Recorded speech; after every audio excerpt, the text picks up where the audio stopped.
And one of the elephants that I want to address right off the bat, man, is, and I think this will take 30 seconds, is the idea that, if you're not hitting your projections, you didn't test it enough. And here's the thing I would say is, I don't disagree that you need to stress test a deal. I think that's just common sense, right? But the idea that you can stress test it fully for every scenario, every whatever, I think is just crazy, right? It's Like unrealistic. it's unrealistic. You can't every lever on that underwriting file has 100 different options, right? So I mean, you think about that. You got 20 fields that you're underwriting to, and each one has 15 options available to it. I mean, you just can't possibly stress test every one of those scenarios.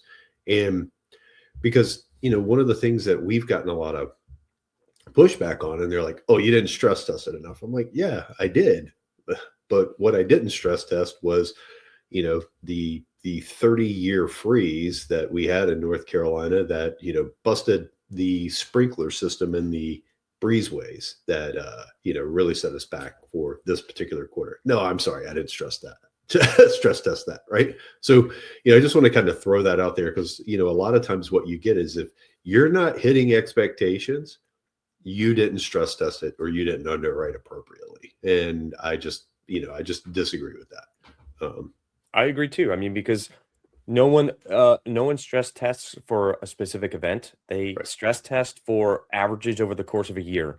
Right. And I think that LPs like to focus in on a singular event in a singular quarter and Yeah. say, well, you didn't do this on this quarter and therefore you're a failure. And that's Yeah. not true, right?